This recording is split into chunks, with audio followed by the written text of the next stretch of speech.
Oi, oi pessoal! Hoje nós vamos falar sobre A Falência, da Júlia Lopes de Almeida. Como todo livro de vestibular, vocês já sabem, eu vou contar tintim por tintim o que tem aqui na história. Mas antes, deixem-me passar algumas informações para vocês, tanto sobre a obra como sobre a autora. A Júlia Lopes de Almeida, que nasceu lá no século XIX, era uma mulher muito à frente de seu tempo. Ela era abolicionista e defendia a República. Foi uma das idealizadoras da Academia Brasileira de Letras, mas não pôde ocupar uma cadeira, porque apenas homens podiam. Vejam só que época! Quem acaba ocupando um lugar na academia, uma cadeira na academia, é o seu marido, Filinto de Almeida, que é um poeta português. O livro foi publicado em 1901, mas a história se passa em 1891. E o que marcou esse período, gente? O que marcou foi o encilhamento. Encilhamento foi um movimento de especulação da Bolsa no início da República, que trouxe uma série de transtornos.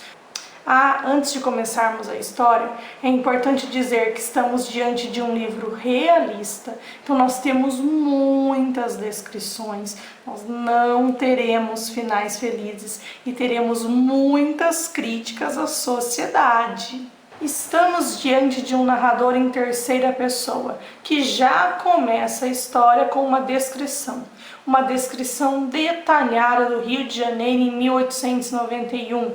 Sol, muito calor, a rua São Bento descrita e todo o trabalho que estava ali acontecendo. Era trabalho pesado e dentro dos armazéns também trabalho pesado.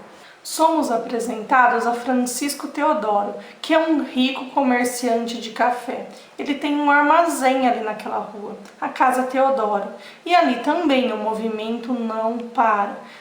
A casa de Francisco Teodoro é uma das mais graúdas do ramo de café. E como era esse Francisco Teodoro? Já gordo, calvo, de barba grisalha, então não era mais jovem, é claro, já tinha trabalhado muito na vida. Conhecemos também alguns funcionários que estão trabalhando ali para ele. O primeiro caixeiro, seu Joaquim, que apressava os carregadores. O Ribas, que anotava num caderninho as sacas que levavam. Ao lado do armazém estava o escritório, onde vemos o Senra, que é o guarda-livros, e o Mota, que era um ajudante. Ali ao lado está o escritório de Francisco Teodoro. Ele tinha a mania de mexer a mão no bolso, balançando chaves e dinheiro. Isso vinha desde o tempo que ele era pobre, se tornou um hábito, e agora era um orgulho para ele. Depois de muitas horas de trabalho, mais ou menos às 2 da tarde, era a hora do café ali no escritório. E várias pessoas subiam para conversar com o Francisco Teodoro. Dentre elas, o João Ramos, que é um comissário vizinho, o ensacador Lemos, o Negreiros e o Inocêncio Braga, que tinha se juntado ao grupo fazia pouco tempo.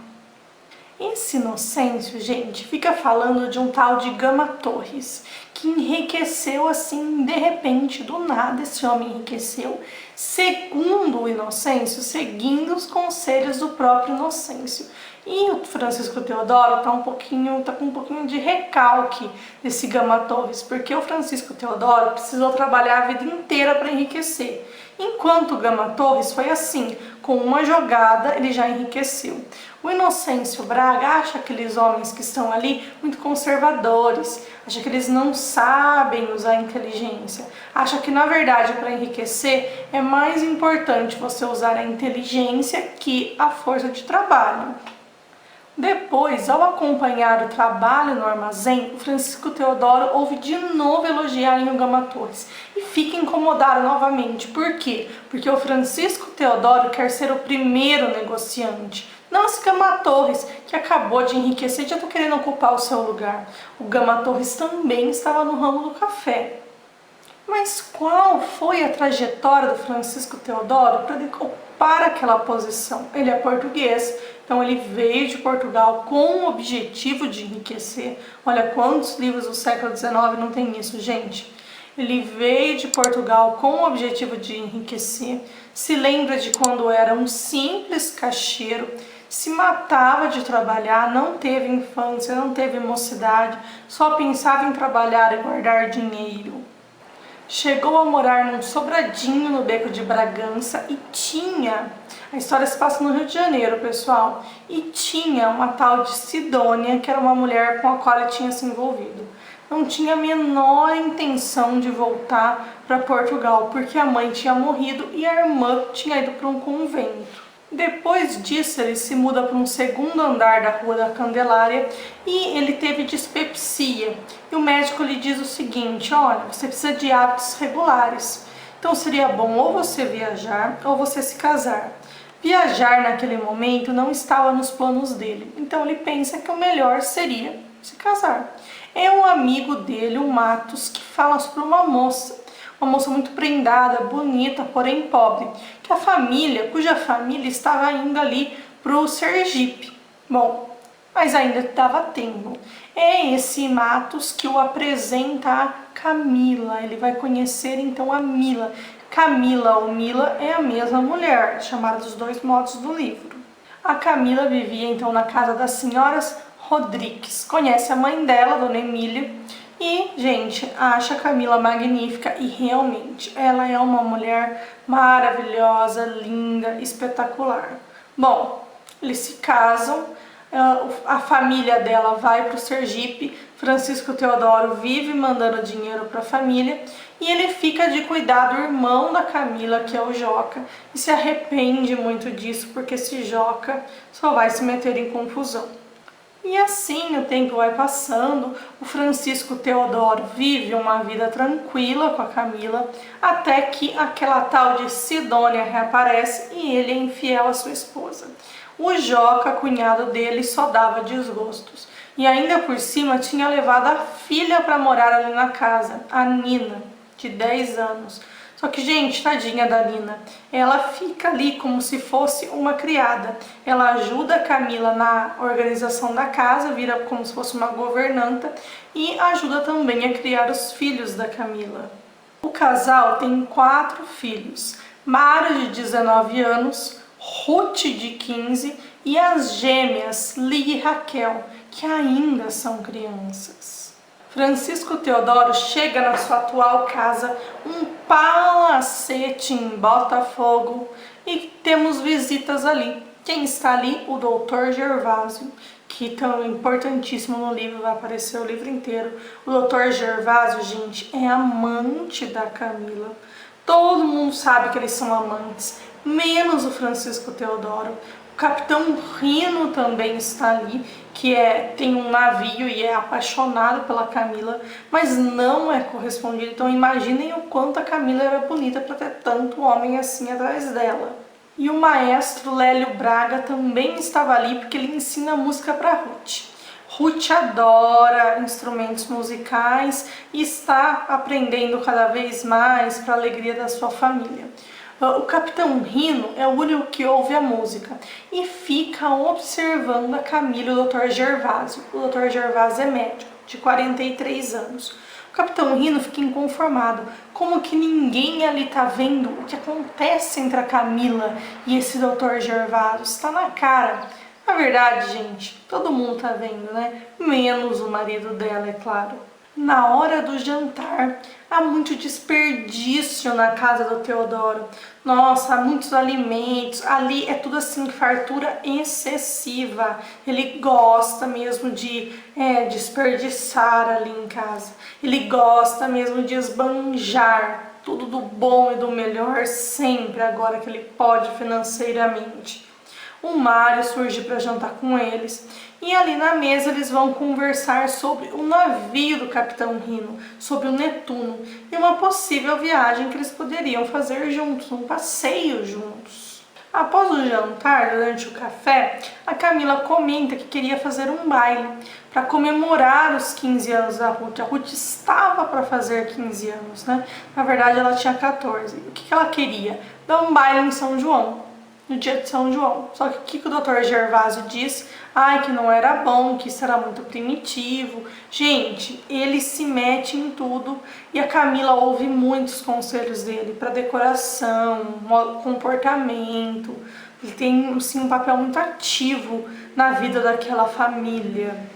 O Francisco Teodoro não está pensando em nada de baile, nem nada daquilo. O que ele está pensando? No Gama Torres. E é pensando no Gama Torres que tinha enriquecido para valer que ele fecha os olhos e acaba adormecendo. Os convidados vão embora, fica apenas ali o Dr. Gervásio e ele e a Camila se beijam ao lado do marido adormecido. Gente, é impressionante, eles beijam na boca do lado do marido da Camila que estava dormindo, então eles são muito atrevidos. A Camila, ela tinha preguiça de voltar às origens, digamos assim, então ela evitava ao máximo visitar as tias que ainda viviam no castelo, no bairro Castelo. Ela geralmente mandava a Noca. Noca, gente, é uma negra criada que faz tudo ali na casa, então ela mandava a Noca e as suas filhas menores e as gêmeas. As tias da Camila são quem? A dona Itelvina, que é extremamente sovina, extremamente mão de vaca e gosta de falar mal de todo mundo. E a tia Joana, a dona Joana, que é extremamente religiosa, mas sabe aquela religiosidade hipócrita que adora apontar o dedo para os outros? Então há muita crítica aqui da Júlia Lopes de Almeida, porque ela não é religiosa de bom coração, ela é religiosa analisando o comportamento dos outros, criticando o que os outros fazem e tudo mais. As filhas gêmeas da Camila odeiam ir à casa das tias, porque, gente, elas não ofereciam nada para as meninas comerem. Quando elas saem de lá, uma negrinha órfã, ainda garota, chamada Sancha, corre atrás da Noca. Ele dá dinheiro e pede para que ela compre arsênico para ela. Gente, o que essa menina ia querer fazer com arsênico? Vem passando na rua um Mário em seu carro, todo. Provavelmente estava indo se encontrar com sua amante francesa. O Mário, gente, só sabe gastar o dinheiro do pai com mulheres e bebida. Noca tem pena de Nina, porque Nina, sim, era uma menina boa e completamente apaixonada por ele, mas ele não tinha olhos para ela. Voltam rapidinho para o palacete, porque era terça-feira. E terça-feira era o dia que Camila tinha determinado para visitas. Isso era um conselho do Dr. Gervásio, ter um dia específico na semana em que eles receberiam as visitas. O Dr. Gervásio já nem considerado visita é, porque ele estava na casa todos os dias da semana. Ele leva para Camila um romance, um livro, e lhe diz o seguinte: olha, Camila, você vai gostar desse livro porque tem uma história de amor parecida com a nossa. A Camila se recusa a ler, porque já imagina que seria um final triste. Afinal de contas, gente, os livros da época nos quais as mulheres eram adúlteras nunca terminavam bem pro lado delas. Não pensem que ela tinha remorsos de trair o marido, não. Não tinha. Por que não tinha? Porque sabia que o marido já teve caso extraconjugal e achava que a sociedade era hipócrita com as mulheres, porque os homens podiam fazer aquilo e as mulheres não. Então ela traiu o marido, mas ele também já tinha traído. E ela tinha encontrado no Dr. Gervásio o verdadeiro amor, a grande felicidade. Para terem relações de verdade, não era ali na casa que eles se encontravam. Se encontravam numa casinha na lagoa. Como foi que eles se conheceram? Como tudo começou? Foi um dia que Francisco Teodoro bateu na casa do médico desesperado, porque a filha Ruth estava muito doente. O Dr. Gervásio vai salvar a Ruth de uma tifo e vai restabelecer o Mário também. Então a Camila sempre dizia ao marido que eles deviam a vida dos filhos ao Dr. Gervásio. E foi assim que ele foi se aproximando da família. O amor não aconteceu logo de cara, não. A princípio ele não via tanta beleza na Camila. Foi aos pouquinhos que ela foi seguindo os conselhos dele e se tornando uma mulher interessante. E aí sim eles começaram a se relacionar. Francisco Teodoro está muito bravo com seu filho Mário. Por quê? Porque ele está fazendo inúmeras dívidas no nome do pai por causa dessa amante francesa. O que ele quer então? Que a Camila converse com o filho e dê um basta nisso tudo. Vão chegando as visitas na casa, já que é terça-feira. Chegam o Capitão Rino, o próprio Dr. Gervásio, o maestro Lélio, as Gomes, que seriam a mãe Inácia e as duas filhas, Carlotinha e Terezinha. O Teodoro faz um pedido especial ao Dr. Gervásio. Havia acontecido um acidente e um Mota, seu funcionário, não estava nada bem. O que o Francisco Teodoro queria? Que o Dr. Gervásio fosse até a casa dele no dia seguinte para verificar a sua saúde. O problema é que ele morava num lugar super pobre do Rio de Janeiro, que o Dr. Gervásio nem sabia onde era direito, nem tinha ouvido falar. Mário não aparece para jantar e seu pai reclama do sumiço do rapaz.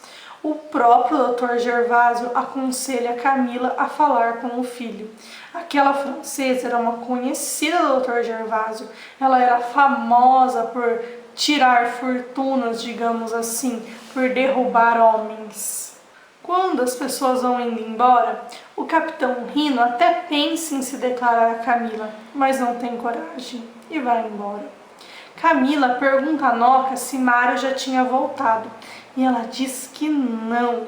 Sabendo que teriam problemas, o que Camila pede a Noca? Se o marido lhe perguntasse sobre o filho, era para dizer que ele tinha chegado com enxaqueca e subido direto. Não era para contar que o filho não tinha voltado para casa. No dia seguinte, o Dr. Gervásio esquece o endereço do Mota. O que havia acontecido com o Mota? Ele tinha quebrado uma perna ao descer de um bonde. Então, o que ele faz? Para perguntar para Francisco Teodoro.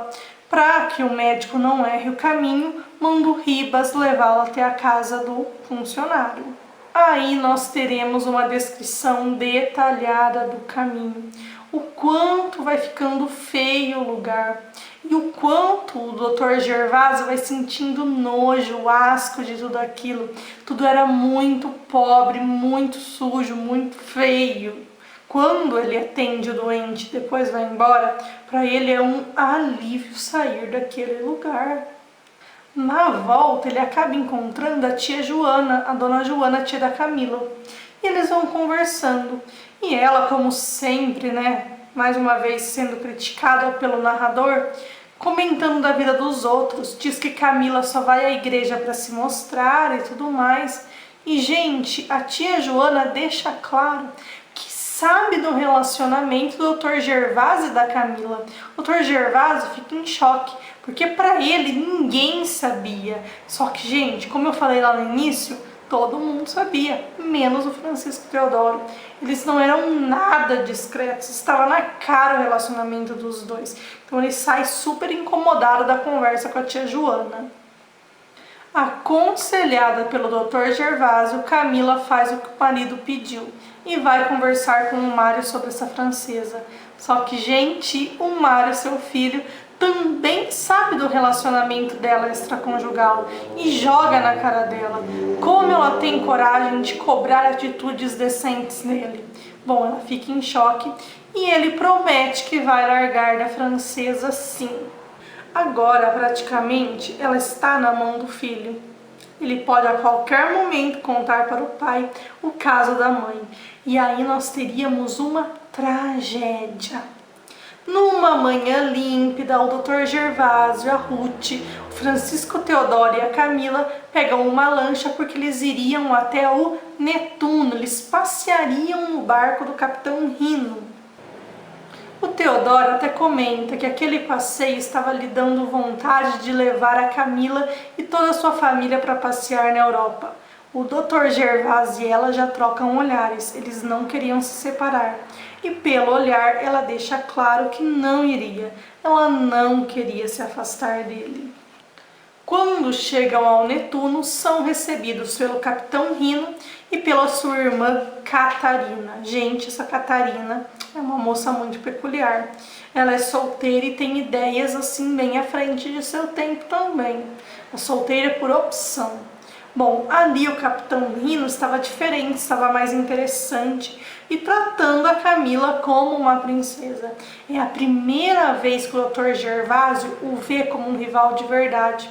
Vê uma biblioteca no barco dele e fica imaginando, será que o Capitão Rino realmente leu tudo que está aqui? Ele é outro homem quando ele está ali em seu meio, quando ele está no mar.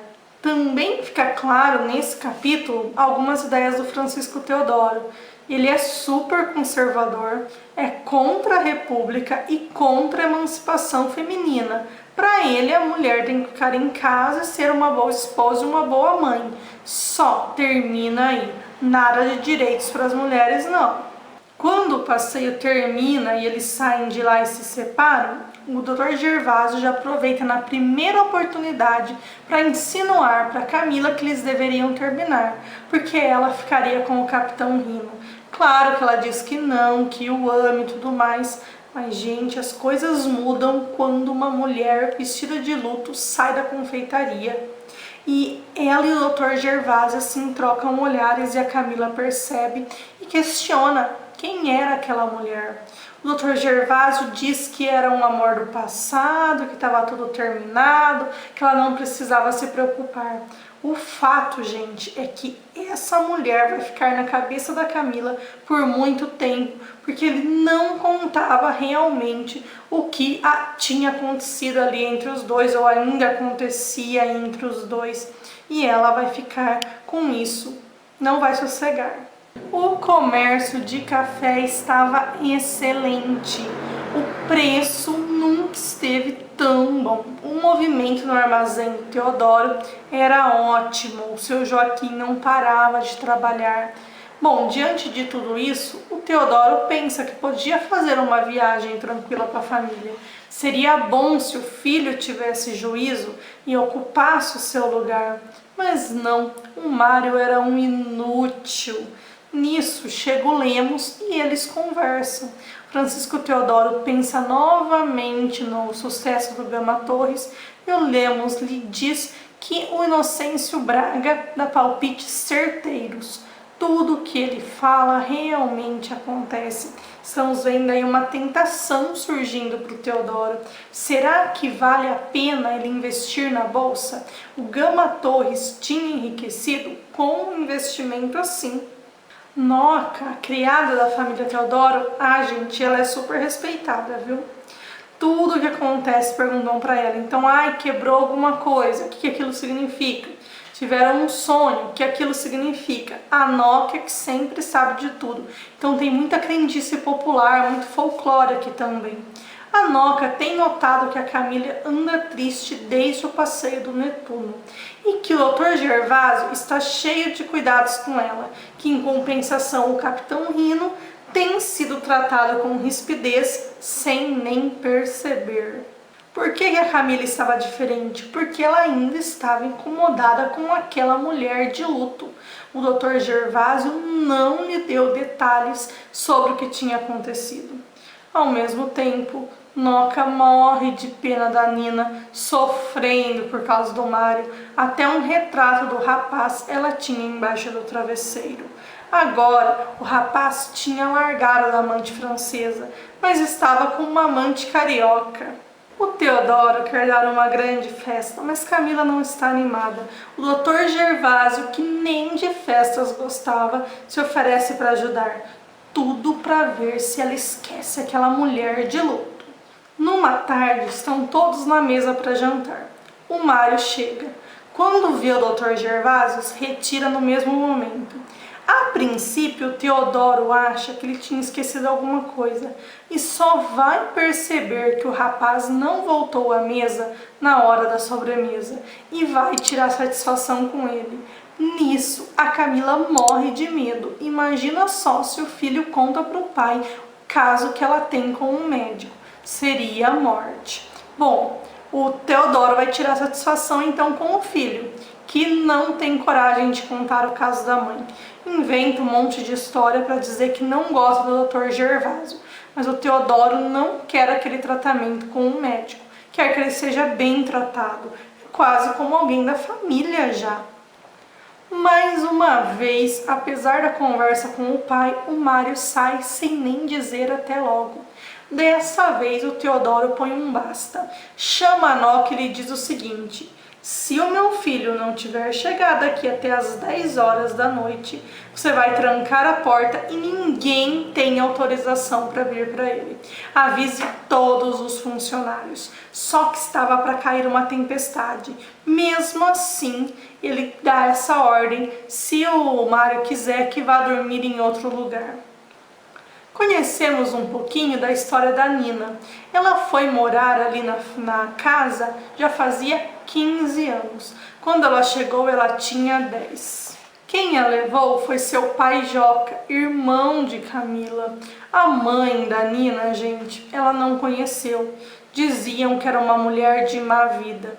Ela tinha muita vontade de conhecer a mãe. Na verdade, ela foi criada pela avó, lá no Sergipe.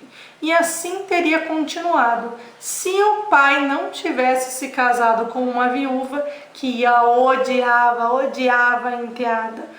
Então a Nina teve que se virar.